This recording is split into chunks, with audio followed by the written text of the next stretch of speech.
கர்த்தர் உங்களை ஆசீர்வதிப்பார். நீங்கள் எல்லாரும் கர்த்தருக்குள்ளாக மகிழ்ச்சியோடு கூட இருப்பீர்கள் என்று சொல்லி நான் விசுவாசிக்கிறேன். ஒருவேளை என்னுடைய வாழ்க்கையில் பட்ட மகிழ்ச்சி இல்லையே என்று சொல்லி நீங்கள் யாராவது கலங்கி கொண்டிருப்பீர்களானால் இயேசுவின் நாமத்தில் உங்களுடைய வாழ்க்கையிலும் அந்த நித்திய மகிழ்ச்சியை ஆண்டவராகிய இயேசு கிறிஸ்து கொடுப்பாராக. இன்றைக்கு நாம் சிந்திக்கக்கூடிய ஒரு காரியம், ஆண்டவர் அழைக்கும் போது நான் செய்யக்கூடாத 4 காரியங்கள். அதாவது இன்றைக்கு யாராவது ஒருவர் நம்முடைய பிள்ளைகளையே நாம் சில காரியங்களை சொல்லுவதற்காக அழைக்கும் பொழுது, சில வேலைகளை சொல்லுவோம் அல்லது வேறு ஏதாவது ஒரு காரியத்துக்காக நம்ம அழைக்கும் போது அவங்க நிறைய ரீசன் சொல்லுவாங்க. அம்மா எனக்கு கொஞ்சம் உடம்புக்கு சரியில்லை, அம்மா எனக்கு கை வலிக்குது, அம்மா எனக்கு கால் வலிக்குது, அப்பா எனக்கு கொஞ்சம் வேலை இருக்குது, இப்படி நிறைய காரியங்களை ரீசன் சொல்லிட்டே இருப்பாங்க. சில நேரங்களில் நாம் அதை ஏற்றுக்கொள்ளுகிறோம், பல நேரங்களிலே பெற்றோர்களாகி நமக்கு கோபம் வருகிறது. சின்ன சின்ன வேலைகளை நமக்கு உதவி செய்வதற்காக நம்முடைய பிள்ளைகளை நாம் அழைக்கும் பொழுது அவர்கள் நம்முடைய சத்தத்திற்கு செவி சாய்க்காமல் காரணங்களை சொல்லும் பொழுது சாதாரணமாக உலகத்தில் இருக்கிற தகப்பன்மார்கள் தாய்மார்கள் ஆகிய நமக்கு கோபம் வருகிறது, எரிச்சல் வருகிறது. ஆனால் பரம தகப்பனாகி நம்முடைய ஆண்டவர் பரம நோக்கத்தை நிறைவேற்றுவதற்காக உங்களையும் என்னையும் சில வேளைகளிலே கர்த்தர் அழைக்கும் பொழுது நாம் செய்கிற 4 தவறான காரியங்களைத்தான் இன்றைக்கு நாம் சிந்திக்க போகிறோம். ஒவ்வொரு தேவ மனிதருக்குள்ளும் தேவ மனுஷிக்குள்ளும் இப்படிப்பட்ட சில காரியங்களை இன்றைக்கு நாம் பார்க்க முடிகிறது. ஆண்டவர் தெளிவாக நம்மோடு கூட பேசுவதை உணர்வோம். நாம் வேதத்தை வாசிக்கும் பொழுது கர்த்தர் நம்மோடு பேசுவார்.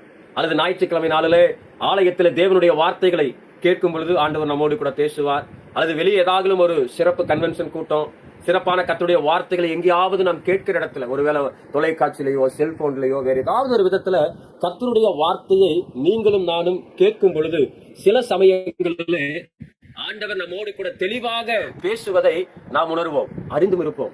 ஆனாலும் நீங்களும் நானும் பல சமயத்துல ஆண்டவருடைய வார்த்தைக்கு செவி சாய்க்க மறந்து விடுகிறோம்.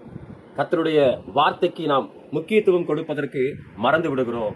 இப்ப அப்படிப்பட்ட சமயத்துல ஆண்டவருக்கு எப்படி இருந்திருக்கும், அதுதான் இன்னைக்கு நம்ம சிந்திக்க போகிறோம். அதற்கு நாம் உதாரணமாக எடுத்துக்கொள்ளக்கூடிய ஒரு தேவ மனிதர், நம்ம எல்லாருக்கும் நன்கு தெரிந்த யாத்ராகம புஸ்தகம் 3வது அதிகாரத்தில் இருக்கிறதான ஒரு தேவ மனிதர் மோசேயை குறித்து தான் இன்றைக்கு நீங்களும் நானும் சிந்திக்க போகிறோம். அப்ப இந்த மோசே கர்த்தராலே அழைப்பை பெறும் பொழுது எப்படிப்பட்ட ஒரு காரியத்தை அவர் சொன்னார், அந்த காரியத்தை இன்னைக்கு நீங்களும் நானும் செய்து கொண்டிருப்போமானால் நம்மை சரி செய்யும்படியாக ஆவியானவர் இந்த காரியங்களை நம்மோடு கூட பேசுகிறார். அது யாத்ராகமம் 3ஆம் அதிகாரம் 10வது வசனத்துல நான் வாசிக்கும் பொழுது கர்த்தருடைய வார்த்தை இப்படியாய் சொல்லுகிறது, நீ இஸ்ரவேல் புத்திரராகிய என் ஜனத்தை எகிப்திலிருந்து அழைத்து வரும்படி உன்னை பார்வோரிடத்திற்கு அனுப்புவேன் வா என்றார். ஆண்டவர் சொல்ற ஒரு அழகான ஒரு காரியம், நீ இஸ்ரவேல் புத்திரராகிய என்னுடைய ஜனங்களை எகிப்திலிருந்து அழைத்து வரும்படி உன்னை பார்வோரிடத்திற்கு அனுப்புவேன் வா. ஒரே காரியம், உன்னை அனுப்புவேன் வா என்று சொல்லி அழைக்கிறார். ஒரு தெளிவான நோக்கத்தை கர்த்தர் கொடுக்கிறார். உன்னை எதற்காக நான் எகிப்திற்கு அனுப்புகிறேன் என்று சொன்னால், என்னுடைய ஜனங்கள் அங்கே அடிமைத்தனத்திலே கஷ்டப்பட்டு கொண்டிருக்கிறார்கள். அவருடைய கண்ணீரை நான் பார்க்கிறேன், அவருடைய கூக்குரலை நான் கேட்கிறேன், அவருடைய மனவேதனைகள் குமுறல்களை நான் அறிந்திருக்கிறேன். ஆகவே என்னுடைய ஜனங்களை விடுவித்து அழைத்து கொண்டு வரும்படிக்கு உன்னை அனுப்புகிறேன் வா என்று சொல்லுகிறார். இந்த வார்த்தையை நம்ம கவனிக்க வேண்டியது, நீ போய் கூப்பிட்டு வான்னு சொல்லி ஆண்டவர் சொல்ல, நான் உன்னை அனுப்புகிறேன், நான் உன்னை அனுப்புகிறேன், நான் பார்த்தேன், நான் கேட்டேன், நான் அவர்களை விடுவிக்க விரும்புகிறேன், உன்னை அனுப்புகிறேன் வா. சாதாரணமாக உன்னை ஒரு கருவியாக அந்த ஜனங்களை அழைத்து வருவதற்கு ஒரு உபகரணமாக உன்னை பயன்படுத்த நான் விரும்புகிறேன், உன்னை அனுப்புகிறேன் வா என்று சொல்லுகிறார். அப்ப இங்கே ஆண்டவர் மோசே இடத்துல நீ போகிறாயா என்று சொல்லி கேள்வி கேட்கவில்லை, அல்லது நீ போய் அவர்களை எல்லாரையும் அழைத்துக் கொண்டு வா என்று சொல்லவில்லை. இங்கு சொல்லுகிறார், நான் அழைத்துக் கொண்டு வருகிறேன், நான் அங்க எல்லா காரியத்தையும் செய்கிறேன், உன்னை ஒரு ரெப்ரசன்டேட்டிவாக அனுப்புகிறேன் வா, அனுப்புகிறேன் வா. இந்த வார்த்தையை கேட்ட உடனே மோசே உடனடியாக ஆண்டவருக்கு தன்னை அர்ப்பணிக்கல. ஆண்டவரே நான் என்ன செய்ய சித்தமா இருக்கிறேன்னு சொல்லி கேட்கல. இங்கே தெளிவான ஒரு திட்டத்தை கர்த்தர் சொல்லுகிறார். ஆனால் அவர் சொன்ன முதல் காரியம் என்னன்னா, ஆண்டவரே நான் எம்மாத்திரம் தேவனை நோக்கி பார்வோனிடத்திற்கு போகவும் இஸ்ரவேல் புத்திரரை எகிப்திலிருந்து அழைத்து வரவும் நான் எம்மாத்திரம். அவர் சொன்ன முதல் காரியம், ஆண்டவர் சொன்னார், இங்க அழகா சொல்றாரு, நான் உன் கூட இருக்கிறேன், நான் உன்னை அனுப்புறேன், நீ வா, நான் என் ஜனங்களுடைய சூழ்நிலைகள் எல்லாவற்றையும் பார்த்தேன் என்று சொல்லுகிறார். ஆனால் மோசே சொல்லுகிறார், நான் எம்மாத்திரம். சில சமயத்துல தாழ்வு மனப்பான்மை நமக்குள்ளாக வருகிறது. ஆண்டவர் அழைக்கிறார், ஆண்டவர் அனுப்புகிறார். ஆனா நம்ம யோசிக்கிறோம், நான் எம்மாத்திரம், நான் தகுதியே இல்லை. இதோட சில நேரத்துல நம்மை தாழ்த்துவது போல நினைத்துக் கொள்ளுகிறோம். ஆனா அது தாழ்மை அல்ல. கர்த்தர் ஒரு காரியத்திற்கு உங்களையும் என்னையும் அனுப்பும் பொழுது, நான் எம்மாத்திரம், நான் அதுக்கு தகுதி இல்ல ஆண்டவரே, நான் போகல ஆண்டவரே சொல்லுவது ஏற்புடைய காரியம் அல்ல. இங்க மோசே அதைத்தான் செய்கிறார். நான் எம்மாத்திரம், தன்னை ஒரு தகுதி இல்லாத ஒரு மனிதனாக மோசே கருதுகிறார். எனக்கு தகுதி இல்ல ஆண்டவரே, நான் இந்த இடத்துல போனா எனக்கு ஐயோ நானா அவர்களை விடுவிக்கிறதா, ஐயோ நான் எனக்கு அந்த தகுதியே இல்ல, ஏற்கனவே நான் இருந்திருக்கிறேன், அப்படி இருதயத்துக்குள்ளாக நான் ஏற்கனவே முயற்சி பண்ணிருக்கிறேன், ஜனங்களை விடுவிப்பதற்காக நான் பல காரியத்தெல்லாம் செஞ்சிருக்கிறேன். ஆனா அங்க எல்லா ஜனங்களும் திரும்பவும் எனக்கு எதிராக திரும்பி இருக்கிறாங்க. நான் தகுதியானவன் அல்ல. தாழ்வு மனப்பான்மையை இன்றைக்கு நீங்களும் நானும் நிறைய நேரம் ஆண்டவருடைய பாதத்துல கொண்டு வருகிறோம். நம்மளை குறித்து சகலமா ஆண்டவருக்கு தெரியும். என் நிலைமை என்ன, என் தகுதி என்ன, என் படிப்பு என்ன, என் வசதி வாய்ப்புகள் என்ன, என்னுடைய ஆவிக்குரிய தரம் என்ன, அவைகள் எல்லாவற்றையும் நன்கு அறிந்த ஆண்டவர் தான் உங்களை என்னை பார்த்து உன்னை அனுப்புறே வான்றாரு. எதற்காக தெரியுமா? உங்களை என்னை ஏதோ உயர்த்தி வைப்பதற்காக அல்ல. அநேக ஜனங்கள் கண்ணீரோடு இருக்கிறாங்க. அநேக ஜனங்கள் கூக்குரலிட்டு கொண்டிருக்கிறாங்க. ஐயோ என் வாழ்க்கையில ஒரு விடிவு காலம் பிறக்காதா, என் பிரச்சனைகள் இருந்து ஒரு விடிவு காலம் பிறக்காதா, என் குடும்பம், என்னுடைய கணவன், என் மனைவி, என் பிள்ளைங்க இப்படி பாவத்துல சிக்கி தவித்துக் கொண்டிருக்கிறார்களே, அந்த பாவ வாழ்வில் இருந்து என்னுடைய குடும்பத்திற்கு ஒரு விமர்சனம் கிடைக்காதா, விமோச்சனம் கிடைக்காதா என்று சொல்லி பல காரியங்களை ஜனங்கள் செய்வதை ஆண்டவர் பார்த்து அவர்களுடைய மனவேதனையையும் அவர்களுடைய இருதயத்தில் இருக்கிற அங்கலாய்ப்பையும் அறிந்துதான் இன்றைக்கு உலகத்தில் இருக்கிற உங்களை என்னை கர்த்தர் பேர் சொல்லி மோசே அவரை அழைத்தது போல, மோசேயை போல ஆண்டவரே நான் தகுதி இல்லை, என்னிடத்துல படிப்பு இல்லை, நான் எப்படி இந்த ஊழியத்தை செய்ய முடியும், நான் எப்படி இந்த ஊழியத்தை செய்ய முடியும். நாம் நம்மை நாமே தாழ்த்துகிறதாக எண்ணி தாழ்வு மனப்பான்மையோடு கூட நாம் காணப்படுகிறோம். இது தேவ சமூகத்தில் செய்வதற்கு தவறான காரியம். ஆண்டவர் நம்மை அழைக்கும் பொழுது நம்முடைய தகுதியை பார்த்து அவர் அழைப்பதில்லை. தகுதி இல்லாதவர்களை அழைத்து கர்த்தர் தகுதி, ஒரு கம்பெனியில நம்ம போய் வேலை செய்வதற்கு இந்தந்த தகுதிகள் இருக்க வேண்டும் என்று சொல்லி தகுதி இருந்தால் மாத்திரமே நம்ம செலக்ட் பண்ணுவாங்க, தகுதி இல்லைன்னா ரிஜெக்ட் பண்ணிடுவாங்க. ஆனா ஆண்டவர் அப்படி அல்ல, என்னை அழைத்து அவர் தகுதிப்படுத்துகிறார். இதை கேட்டுக்கொண்டிருக்கிற அன்பான கர்த்தருடைய பிள்ளையே, உங்களை ஆண்டவர் தம்முடைய பணிக்காக ஒரு அழைப்பை கொடுத்திருப்பாரா? நீங்கள் இருக்கிற திருச்சபைகளிலே உங்களுக்கு ஊழியத்தை செய்வதற்குரிய சில அழைப்பை கர்த்தர் கொடுத்திருப்பாரானால், உங்களுடைய ஊழியக்காரர் மூலமாக சில பொறுப்புகளை கர்த்தர் உங்களுக்கு கொடுப்பார் என்று சொன்னால், உங்களை நீங்களே தாழ்வு மனப்பான்மையோடு கூட எனக்கு தகுதி இல்லை, நான் அது செய்வதற்கு என்னால முடியாது என்று சொல்லி காரணம் சொல்ல வேண்டாம். கர்த்தர் உங்களை தகுதிப்படுத்துவார். கர்த்தர் உங்களை தகுதிப்படுத்துவார். அவர் தகுதிப்படுத்துகிறதுனால்தான் உங்களையும் என்னையும் பேர் சொல்லி அழைக்கிறார். வசனம் சொல்லுது, பவுல் சொல்லும் பொழுது அழகா சொல்றாரு, ஞானிகளை வெட்கப்படுத்தும்படி கர்த்தர் உலகத்துல பைத்தியமானவர்களை தெரிந்து கொண்டார். இன்னைக்கு நீங்களும் நானும் நிறைய நேரம் யோசிக்கிற காரியம் என்னன்னா, ஆண்டவரே எனக்கு தகுதி இல்லப்பா, எனக்கு தகுதி இல்லப்பான்னு சொல்லி உங்களுடைய படிப்பு, உங்களுடைய வசதி வாய்ப்பு, உங்களுடைய வயது, இது எல்லாம் வைத்து நம்ம ரிஜெக்ட் பண்ணிட்டே இருக்கிறோம். அது தவறான காரியம். கர்த்தர் ஒரு பொறுப்பை கொடுக்கும் பொழுது, திருச்சபையிலே ஊழியத்தை செய்வதற்குரிய சில பொறுப்புகளை உங்களுடைய ஊழியக்காரர் கொடுக்கும் பொழுது, நீங்கள் ஜெபத்தோட கூட அதை ஏற்றுக்கொள்ளுங்கள். ஆண்டவரே நீர் இந்த ஊழியத்தை எனக்கு கொடுக்கிறீர், இந்த அழைப்பை நீர் எனக்கு கொடுக்கிறீர், அதை உண்மையாய் செய்வதற்கு நீங்க எனக்கு உதவி செய்யுங்கன்னு சொல்லி தேவ பலத்தோட கூட செய்யுங்க. நீங்க சொல்லுகிறார், உன்னை அனுப்புவேன், அனுப்புவது கர்த்தர். அவர் என்னை அனுப்பும் பொழுது என்னை வெட்கப்பட்டு போவதற்கு ஒருபோதும் விடவே மாட்டார். என்னை அனுப்புகிறவர் யார் தெரியுமா? சர்வ வல்லவர்.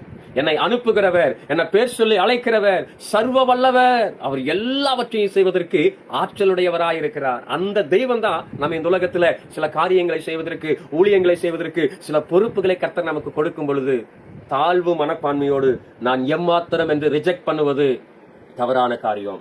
இரண்டாவது காரியம் பாருங்க, 4வது அதிகாரம் 1வது வசனத்துல, அப்பொழுது மோசே அவர்கள் என்னை நம்பார்கள், என் வாக்குக்கு செவி கொடார்கள் என்று சொல்லுகிறார். இரண்டாவது ஒரு காரியத்தை சொல்றாரு, அவ்விசுவாசம்.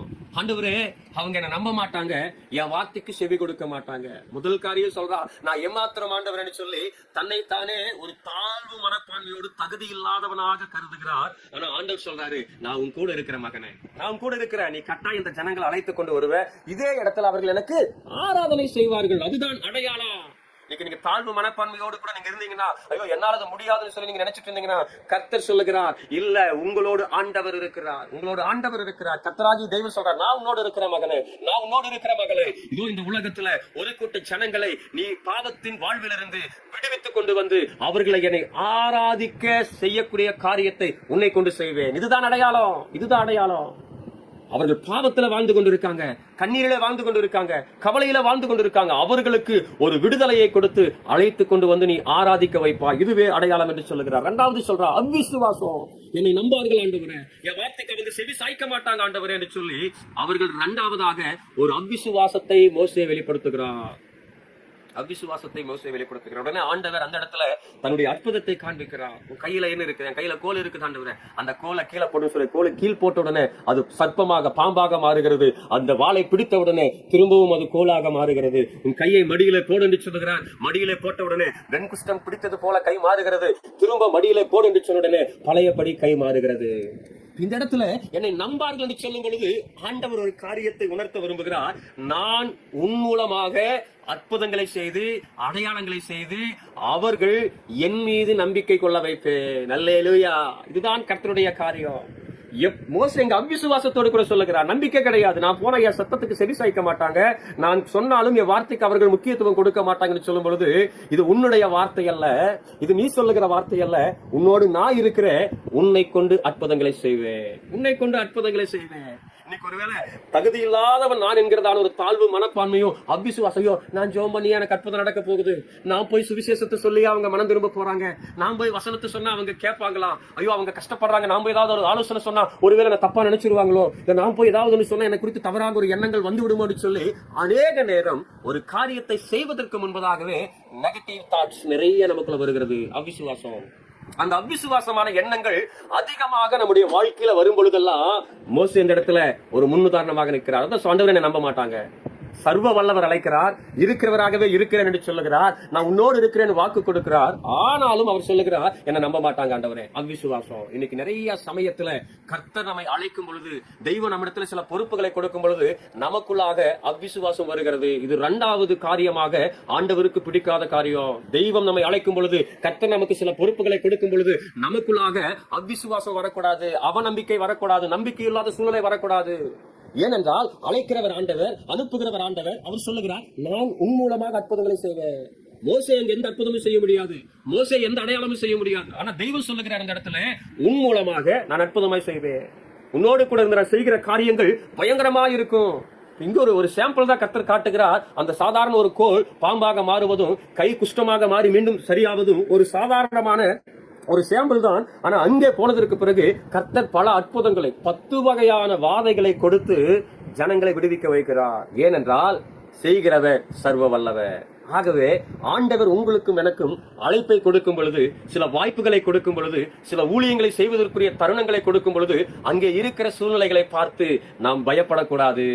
நம்மை சுற்றி நடக்கிற சில காரியங்களை பார்த்து நாம் நம்பிக்கை இல்லாத ஒரு சூழ்நிலைக்கு நாம் தள்ளப்படக்கூடாது. ஏனென்றால் அழைக்கிறவர் சர்வ வல்லவர், அழைக்கிறவர் சர்வ வல்லவர், நம்மை அனுப்புகிறவர் சர்வ வல்லவர். அவர் சொல்லுகிறார், நான் உன்னோடு இருந்து அற்புதங்களை செய்வேன், நான் உன்னோடு இருந்து அற்புதங்களை செய்வேன், நான் உன்னோடு இருந்து அதிசயங்களை செய்வேன் என்று சொல்லி பல அற்புதங்களை, அதிசயங்களை செய்து கர்த்தர் நடத்தி கொண்டு வருகிறார். அப்ப இன்றைக்கு இரண்டாவது காரியமாக நம்முடைய வாழ்க்கையில என்னால் ஆகும் என்று சொல்லுவதற்கு ஒன்றுமில்லை, என்னால் ஆகும் என்று சொல்லுவதற்கு ஒன்றும் இல்லை. ஏனென்றால் சகலமும் கர்த்தராலே ஆகும். வசனம் அழகா சொல்லுது, என் பலத்தினால் அல்ல, என் பராக்கிரமத்தினால் அல்ல, கர்த்தருடைய ஆவியினாலே எல்லாம் ஆகும், எல்லாம் ஆகும். அவர் அற்புதங்களை செய்கிறார். சாதாரணமானவர்களை கொண்டு அசாதாரணமான காரியங்களை செய்வார். ஒருவேளை இதை கேட்டுக்கொண்டிருக்கிற அன்பான கர்த்தருடைய பிள்ளையே, இன்னைக்கு நான் ஜெபிச்ச அற்புதம் நடக்குமா, நான் சுவிசேஷத்தை சொன்னா ஒருவேளை அவங்க ரட்சிக்கப்படுவாங்களா, நான் ஒரு ஆலோசனை சொன்னா அது அவங்களுக்கு பிரயோஜனமா இருக்குமான்னு சொல்லி அவநம்பிக்கையோடு கூட இருப்பீர்களானால் கர்த்தர் சொல்லுகிறார், என்ன சூழ்நிலை வந்தாலும் நீ கவலைப்பட வேண்டாம். உன்னை அழைத்தவர் நான், உன்னோடு இருக்கிறவர் நான், உன்னை அனுப்புகிறவர் நான், உன் மூலமாக அற்புதங்களையும் அடையாளங்களையும் செய்கிறவர் நான் என்று கர்த்தர் சொல்லுகிறார்.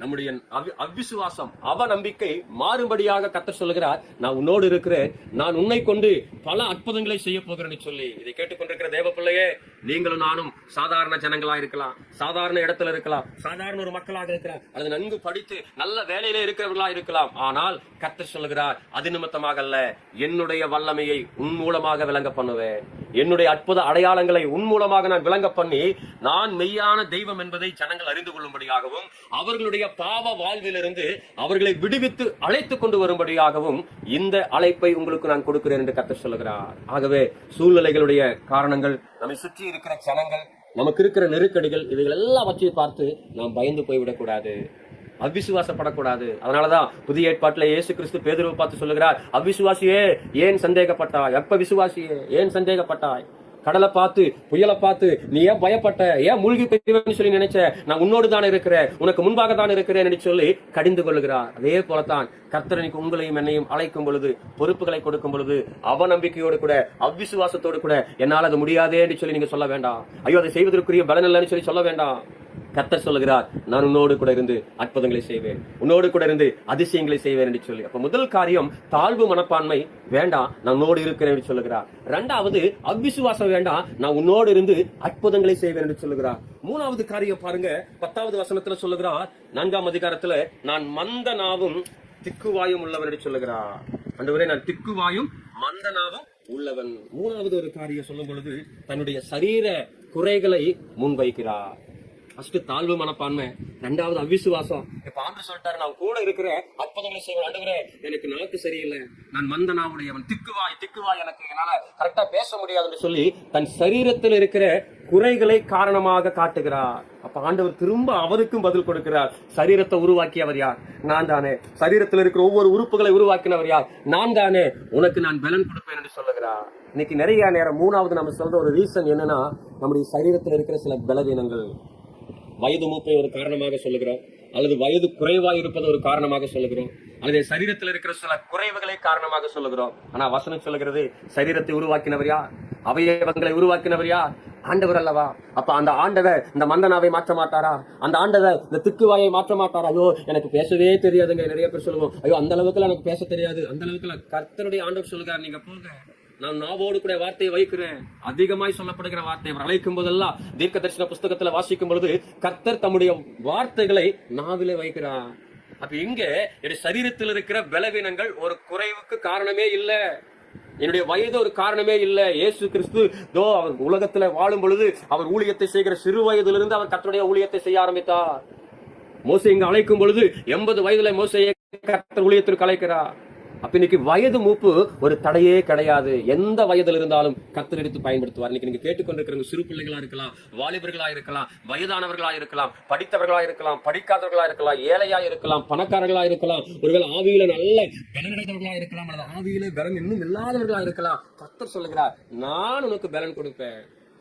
பலப்படுத்துகிறவன் நான், விசுவாசத்தை துவக்குகிறவன் நான், அற்புதங்களை செய்கிறவன் நான். உன் சரீரத்தில் இருக்கிற பலவீனங்களை ஒரு குறையாய் காட்டாது. என்னால செய்ய முடியாத அற்புதமான காரியம் எதுவுமே இல்லை என்று சொல்லுகிறார். இப்ப பாருங்க, சிறு வயதுல சாலமோனுக்கு ஞானத்தை கொடுக்கிறார், தாவீதுக்கு பலத்தை கொடுக்கிறார், தானியேலுக்கு சாத்ராக் மேஷாக் ஆபேத்நேகோவுக்கு வைராக்கியத்தை கொடுக்கிறார். ஒருவேளை அவங்க எல்லாம் இப்படிப்பட்ட எந்த விதமான ரீசனும் சொல்லல. ஆனா நீங்களும் நானும் தான் இன்னைக்கு நிறைய நேரம், ஆண்டவரே என் சரீரம் பலவீனமா இருக்குது, என் சரீரத்துல நிறைய வியாதிகள் இருக்குது, இல்ல எனக்கு பொருளாதார நெருக்கடி, என்கிட்ட அந்த அளவுக்கு பணம் இல்ல, ஐயோ எனக்கு அந்த அளவுக்கு படிப்பு இல்ல, ஐயோ எனக்கு அந்த அளவுக்கு மற்றவங்கிட்ட பேச தெரியல சொல்லி பல குறைகளை நம்முடைய வாழ்க்கையில இருக்கிறது சொல்லிட்டே இருக்கிறோம். இது மூணாவது தடை. இங்க ஆண்டவர் சொல்லுகிறார், நான் பலப்படுத்துவேன், என் ஆவியினாலே உங்களுக்கு பலன் உண்டாகும். சரீரத்தில் இருக்கிற பலவீனங்களையும் கர்த்தர் மாற்ற வல்லவன், உன் ஆவியை பலப்படுத்தவும் கர்த்தர் வல்லவன், உங்க வாழ்க்கையில் இருக்கிற குறைவுகளை நிறைவாக்கவும் கர்த்தர் வல்லவர். அப்போஸ்தலர் நம்ம பார்க்கிறோம், இவங்க எல்லாம் ஆச்சரியப்படுகிறார்கள், இவர்கள் எல்லாரும் கலிலேயர்கள் அல்லவா? அப்படி இருக்க நம்முடைய ஜென்ம பாஷையில் அவர்கள் பேச கேட்கிறோமே, இது எப்படி என்று சொல்லி ஆச்சரியப்படுகிறார்கள். அங்க படிப்பு ஒரு தடையாக இல்ல. இன்னைக்கு நிறைய நேரத்துல ஐயோ எனக்கு அந்த அளவுக்கு படிப்பு இல்லையேன்னு சொல்லி நம்ம கவலைப்படுகிறோம். தடை இல்லை. வயதோ, என்னுடைய அறிவோ, ஞானமோ, பணமோ எதுவுமே தடையில்லை. கர்த்தர் சகலமும் அவருடையது, பூமியும் அது நிறைவும் கர்த்தருடையது. நான் ஆண்டவருக்காக செயல்பட ஆரம்பிப்பேன் என்று சொன்னால் எனக்கு தேவையான சகலவற்றையும் கொடுத்து என்னை ஆசீர்வதிப்பதற்கு அவர் வல்லவராயிருக்கிறார். ஆகவே உங்களை சுற்றி இருக்கிறதான குறைவுகளை சொல்லி சொல்லி தட்டி கழிப்பதை நிறுத்த வேண்டும். ஆண்டவர் சொல்லுகிறார், நிறைவானவர் நான், நிறைவான தெய்வம் நான், நிறைவான ஆவியானவர் நான். நான் வரும் பொழுது உன் வாழ்க்கையில் இருக்கிற குறைவுகள் எல்லாமே மாறி மாறி போகும். ஆகவே மோசே மூன்றாவதாக சொல்லுகிறார், தன்னுடைய சரீர குறைவுகளை ஒரு காரணமாக காட்டுகிறார். முதல், தாழ்வு மனப்பான்மை, நான் எம்மாத்திரம் என்று. இரண்டாவது, நான் சொன்ன அவர்கள் கேட்க மாட்டாங்கன்னு சொல்லி அவ்விசுவாசம். மூணாவது, நான் திக்குவாயும் மண்ணாவும் உள்ளவன் என்று சொல்லி தன்னுடைய சரீரத்தில் இருக்கிற குறைகளை சொல்கிறார். அந்த மூணுக்கு கர்த்தர் சொல்றாரு, நான் உன்னோடு இருக்கிறேன், நான் உன்னை கொண்டு அற்புதங்களை செய்வேன், நான் தான் சரீரத்தை உருவாக்குனேன், அது எல்லாத்தையும் மாற்றக்கூடிய அதிகாரம் எனக்கு இருக்குதுன்னு சொல்லுகிறார். இவ்வளவு சொன்னதுக்கு பிறகும் திரும்பவும் 13வது வசனத்துல நம்ம வாசிக்கிறோம், மோசே சொல்லுகிறார், அதற்கு அவன், ஆண்டவரே, நீர் அனுப்ப சித்தமாய் இருக்கிற யாரையாகிலும் அனுப்பும் என்றான். பாருங்க, இவ்வளவு தூரம் ஆண்டவர் எக்ஸ்பிளனேஷன் கொடுக்கிறாரு, இவ்வளவு தூரம் சொல்றாரு. ஆண்டவரே, நான் எம்மாத்திரன்னு சொல்லும்போது நான் உன்னோடு இருக்கிறேன்னு சொல்லி தைரியப்படுத்துறார். ஐயோ, என்ன நம்ப மாட்டாங்கன்னு சொல்லி அவிசுவாசமா சொல்லும்போது நான் கூட இருந்து அற்புதங்களை செய்யறேன்னு சொல்லுகிறார். ஐயா, நான் திக்குவாயும் மந்தனாவுன்னு சொல்லும் பொழுது மனுஷனுக்கு வாய் உண்டாக்கினது யார்? ஊமையனையும் செவிடனையும் பார்வையுள்ளவனையும் குருடனையும் உண்டாக்கினவர் யார்? கர்த்தராகிய நான் அல்லவா? அதனால் நீ போ, நான் உன் வாயோடு இருந்து நீ பேச வேண்டியது உனக்கு போதிப்பேன்னு சொல்லி அவ்வளவு தூரம் என்கரேஜ் பண்றாரு. அப்பயும் மோசே சொல்றாரு, ஆண்டவரே, நீர் அனுப்ப சித்தமாயிருக்கிற வேறு யாரையாகலும் அனுப்பும். நான் போகல ஆண்டவரே, நீங்க வேற யாரையாவது அனுப்புங்களே. அவரை அதிகமாக கோபப்படுத்தின காரியம் அது முடிச்சுன்னே வசனம் சொல்ல, அப்பொழுது கர்த்தர் மோசேயின் மேல் கோபம் அடைந்தவராக. நான் 3 காரியத்துக்கு ஆண்டவர் விளக்கம் கொடுக்கிறார்.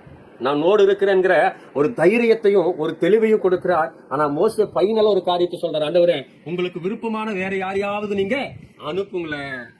ஆண்டவருக்கு அட்வைஸ் பண்ற அளவுக்கு, ஆண்டவருக்கு ஆப்ஷன் கொடுக்கிற அளவுக்கு மோசே மாறுகிறான். நான் வேற யாராவது, உங்களுக்கு பிரியமான வேற யாரையாவது அனுப்புங்களேன்.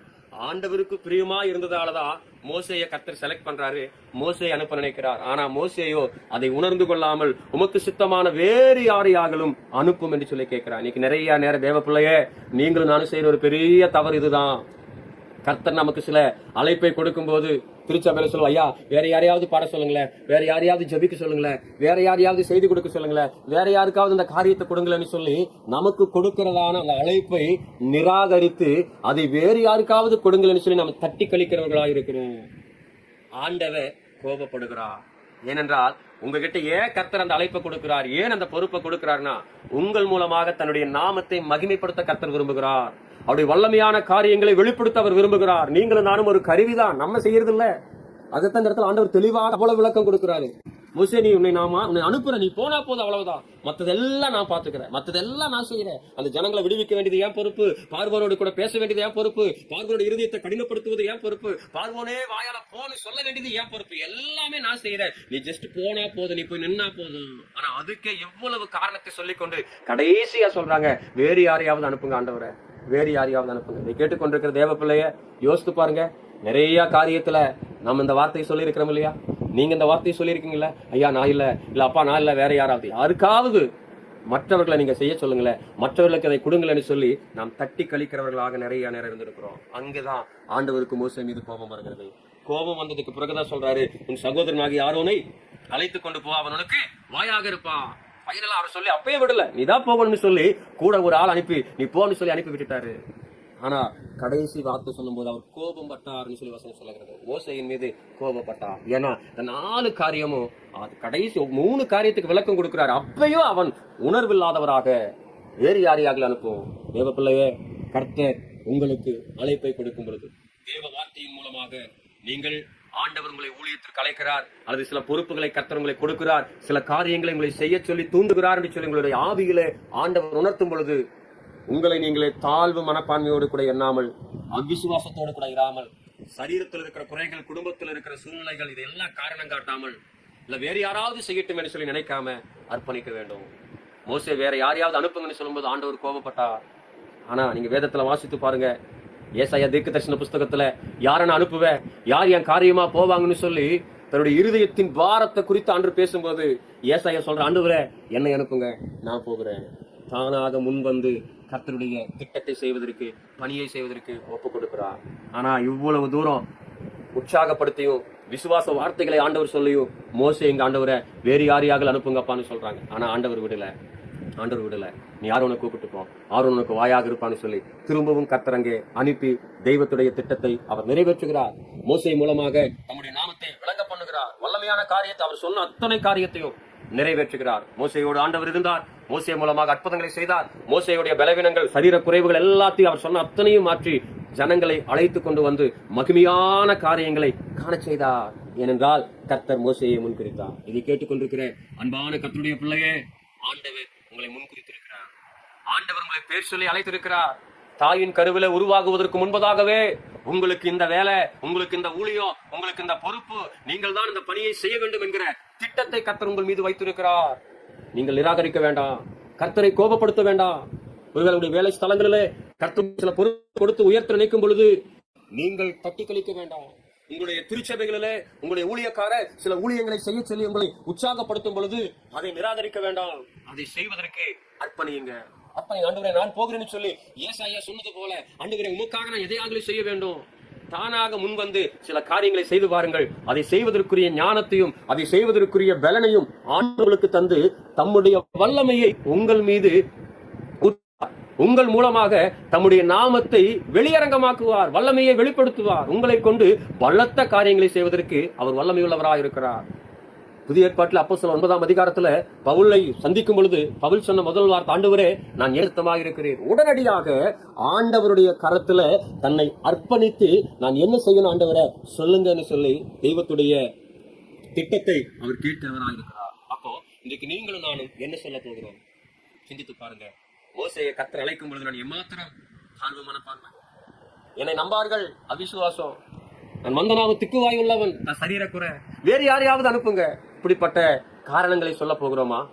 அல்லது ஏசாயாவை போல என்னை அனுப்புங்க ஆண்டவரே நான் போகிறேன், அல்லது அப்போஸ்தலனாகிய பவுலை போல ஆண்டவரே நான் என்ன செய்ய சித்தமா இருக்கிறேன், உங்களுக்காக நான் என்ன ஆண்டவரே பண்ணணும், இந்த பூமியில என் வேலையில என் குடும்பத்துல என்னுடைய ஊழியத்துல என் திருச்சபையில நான் என்ன செய்ய நீங்க சித்தமா இருக்கிறீங்க, சொல்லுங்க ஆண்டவரே நான் செய்கிறேன் என்று சொல்லி அவருடைய சித்தத்துக்கு அர்ப்பணிக்க நாம் ஆயத்தமா இருக்கிறோமா? யோசித்து பாருங்க. மோசே கையில பெருசா ஒண்ணும் இல்ல, சாதாரணமாக ஆடு மேய்க்கும் போது பயன்படுத்துகிற சாதாரண ஒரு கோல் தான் கையில் இருந்துச்சு. சாதாரண அந்த கோலை கொண்டு கர்த்தர் அற்புதம் செய்து தம்முடைய மகிமையை விளங்க செய்ய முடியும் என்று சொன்னால், இன்றைக்கு உங்களை கொண்டு என்னை கொண்டு கட்டாயமாக ஆண்டவர் அற்புதங்களை செய்ய முடியும், அதிசயங்களை செய்ய முடியும். இயேசு கிறிஸ்து சொல்லுகிறாரோ, என்னிலும் பெரிதான காரியத்தை நீங்க செய்வீங்கன்னு சொல்லி விசுவாசிக்கிறவர்களால் நடக்கும் அடையாளங்கள் யாவன்னு சொல்லி ஒரு பெரிய லிஸ்ட கர்த்தர் போடுகிறார். ஏனென்றால் அவர் நம்மோடு கூட இருக்கிறார். என்னை அல்லாமல் உங்களால் ஒன்றும் செய்ய முடியாது என்று சொல்லுகிற அதே இயேசு கிறிஸ்து சொல்லுகிறார், என்னிலும் பெரிதான காரியத்தை நீங்க செய்வீங்கன்னு சொல்லி.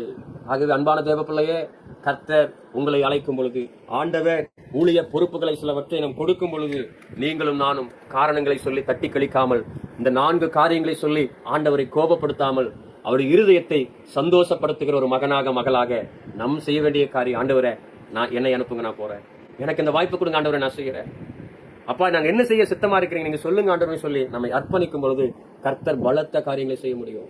மோசே ஆண்டவர் கைவிடல, ரீசன் சொன்னதாலும் சரி, நீ போன்னு சொல்லி தான் அந்த ஜனங்களை விடுவித்துக் கொண்டு வந்தார். இதை கேட்டுக்கொண்டிருக்கிற உங்களை கொண்டு கர்த்தர் சில காரியத்தை செய்ய முன்னால் அதை யாரும் தடுத்து நிறுத்த முடியாது.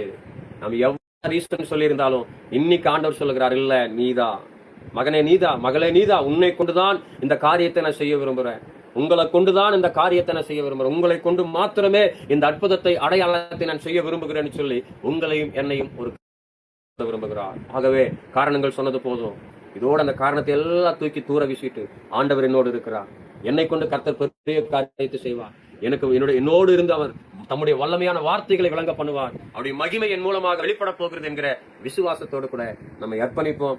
நிச்சயமாக ஆண்டவர் பெரிய காரியங்களை, வல்லமையான காரியங்களை உங்களுக்கு கொண்டு என்னை கொண்டு இந்த உலகத்துல, நீங்க இருக்கிற உங்க வீட்டுல, நீங்க போகிற திருச்சபையில, நீங்க வேலை செய்யற இடத்துல, நீங்க தங்கி இருக்கிற சமுதாயத்துல கர்த்தர் பலத்த காரியங்களை செய்ய என்னை கொண்டா செய்ய போகிறார். கர்த்தர் சொல்லுகிறார், மகனே மகளே உன்னை கொண்டுதானே செய்ய போகிறேன், இந்த தேசத்தை ரட்சிப்பதற்கு உன்னைத்தான் நான் பயன்படுத்த போகிறேன், கண்ணீரோடு இருக்கிற ஜனங்களுடைய கண்ணீரை துடைப்பதற்கு உன்னைத்தான் பயன்படுத்த போகிறேன், பாவத்திலிருந்து வெளியே வர முடியாம தவித்துக் கொண்டிருக்கிற குடும்பங்களுக்கு விடுதலையை கொடுக்க உன்னைத்தான் நான் பயன்படுத்த போகிறேன், விடுதலையை நான் கொடுக்கிறேன், அற்புதத்தை நான் செய்கிறேன். ஒரு கருவியாக உன்னை அனுப்பும் பொழுது நீ போனா போது, நீ ஜெபம் பண்ணா போது, நீ ஆலோசனை சொல்ல அங்க என்ன போது, என் வார்த்தைகள் உன் வாயிலிருந்து வெளிப்படும், நீ ஜெபிக்க முழங்கால் படியிட்டா போது, வாக்கு கடங்காத பெருமூச்சுகளோடு கூட உன் ஆவிலே ஜெபத்தை கர்த்தர் வைப்பார், அங்கே அற்புதம் நடக்கும், அங்கே அடையாளம் நடக்கும், அங்கே அதிசயம் நடக்கும். நீங்க பேசுகிற வார்த்தைகள் அநேகருடைய இருதயத்தின் காயத்தை ஆற்றுகிறதாக மாறும். இந்த உலகம் பார்த்து ஆச்சரியப்படுகிற அளவுக்கு மகிமையான காரியத்தை செய்ய போகிறார். மகிமையான காரியத்தை செய்ய போகிறார். சாதாரண ஆடு மேய்ப்பவர்கள் பயன்படுத்துகிற ஒரு கோலை கொண்டு கர்த்தர் வல்லமையான காரியத்தை செய்ய முடியும் என்று சொன்னால், உங்களை கொண்டு என்னை கொண்டு இதிலும் பெரிதான காரியங்களை செய்வதற்கு கர்த்தர் விரும்புகிறார். நீங்களும் நானும் ஒப்பு கொடுக்க ஆயத்தமா இருக்கிறோமா? ஆண்டவரே என்னை அனுப்புங்கப்பான்னு சொல்லி ஒப்பு கொடுத்து பாருங்க. ஆண்டவரே நான் செய்யறப்பான்னு சொல்லி ஒப்பு கொடுத்து பாருங்க. ஆண்டவரே என்ன செய்ய சித்தமா இருக்கிறீங்கன்னு சொல்லி ஒப்பு கொடுத்து பாருங்க. கர்த்தாவே சொல்லும் அடியேன் கேட்கிறேன்னு சொல்லி அர்ப்பணிச்சு பாருங்க. நம்மை கொண்டு செய்கிற காரியம் பயங்கரமா இருக்கும். ஆகவே இந்த 4 காரியங்கள் ஆண்டவர் விரும்பாத காரியம். அதை நிறுத்திவிட்டு அவர் விரும்புகிற காரியம் சொல்லும் அடியேன் கேட்கிறேன், நான் என்ன செய்ய சித்தமா இருக்கிறேன், என்னை அனுப்பும், நான் போகிறேன். இந்த 3 காரியம் தான் அவரை சந்தோஷப்படுத்துகிறது. சாமுவேலிடத்துல ஏலி சொல்லுகிறார், கேட்கிறேன்னு சொல்லுங்க. அந்த வார்த்தை உண்மைக்கு ஆண்டவரே நான் என்ன செய்யணும், சொல்லும் அடியேன் கேட்கிறேன். அவர் கற்றுக் கொடுப்பார். நான் எங்க போகணும், எங்க போக கூடாது, என்ன பேசணும், என்ன பேசக்கூடாது, எல்லாத்தையும் அவர் கற்றுக் கொடுக்கிறவர். நான் உனக்கு போதித்து நீ நடக்க வேண்டிய வழியை உனக்கு காட்டுவேன், உன்மேல் என் கண்ணை வைத்து உனக்கு ஆலோசனை சொல்லுவேன்னு சொல்லி அவர் கற்றுக் கொடுக்கிறார். நீ ஆண்டவரே நீங்க சொல்லுங்கப்பா நான் செய்யறேன்னு சொல்லி அர்ப்பணிக்க வேண்டும். ஆண்டவரே நான் என்ன செய்ய சித்தமா இருக்கிறேன், பவுல் கேட்டது போல தெய்வத்துடைய விருப்பத்தை அறிந்து கொள்வதற்கு அர்ப்பணிக்க வேண்டும். ஒருவேளை வேலையில நீங்க செய்து கொண்டிருக்கிற காரியத்தில் ஆண்டவரே இன்னும் நான் இதுல என்ன செய்யணும், என் வேலையில இன்னும் நான் என்ன செய்ய நீங்க சித்தமா இருக்கிறீங்க, எனக்கு சொல்லுங்கப்பா, கேளுங்க. கர்த்தர் உங்களை நடத்துவா. உங்களுடைய ஊழியத்தில் ஆண்டவரே நான் இன்னும் என்ன செய்ய சித்தமா இருக்கிறீங்க கேட்டு பாருங்க. கர்த்தர் நடத்துவா. உங்க குடும்பம், உங்க பிள்ளைகளுக்கு ஆண்டவர் நான் இன்னும் என்னப்பா செய்யணும், ஆண்டவர் நடத்துவா. அவருடைய சித்தம் என்ன என்பதை அறிந்து செயல்பட வேண்டும். நிறைய நேரம் நம்முடைய விருப்பத்தை செய்துவிட்டு கர்த்தருடைய சித்தம்னு சொல்லுகிறோம். இல்ல, ஆண்டவரை நான் என்ன செய்ய சித்தமா இருக்கிறேன் அவருடைய சித்தத்தை நாம் கேட்கும் பொழுது அதிலிருந்து கர்த்தர் மகிமையான காரியத்தை செய்வோம். கடைசியாக ஆண்டவர் என்னை அனுப்புங்க, நான் போறேன். தானாக முன் வந்து தேவ பிள்ளைகளை கர்த்தர் எதிர்பார்க்கிறார். ஒருவேளை நீங்க எப்படிப்பட்ட சூழ்நிலையில வேண்டா இருக்கலாம், சிறியவர்களா இருக்கலாம், பெரியவர்களா இருக்கலாம், வயதானவங்களா இருக்கலாம், நடுத்தர வயதையுடையவர்களா இருக்கலாம், யாராக வேண்டுமானாலும் இருக்கலாம். ஏழையோ பணக்காரரோ படித்தவரோ படிக்காதவரோ யாராக வேண்டுமானாலும். ஆனால் ஆண்டவரே என்னை அனுப்புங்க, நான் போறேன்னு சொல்லி நீங்கள் அர்ப்பணித்து பாருங்க. கர்த்தர் உங்களை கொண்டு பலத்த காரியங்களை செய்ய அவர்கள் கண்களை மூடி தலைகளை தாழ்த்தி ஒப்புக் கொடுக்கலாமா? ஒருவேளை ஆண்டவரே தாழ்வு மனப்பான்மையோடு நான் இருந்திருந்தால், அவிசுவாசத்தோடு இருந்திருந்தால், என்னுடைய வாழ்க்கையில் இருக்கிற சில குறைவுகளை மாத்திரம் சொல்லி நான் எல்லாத்தையும் நிராகரித்திருந்தால், நான் போகல ஆண்டவரை வேற யாராவதுன்னு சொல்லி எனக்கு நீர் கொடுக்கிற வாய்ப்புகளை மற்றவர்கள் செய்யட்டுன்னு சொல்லி நான் தட்டி கழித்திருப்பேனே. ஆனால் உங்களை கோபமூட்டி என்னை மன்னியும் ஆண்டவரே என்று சொல்லி கேட்போம்.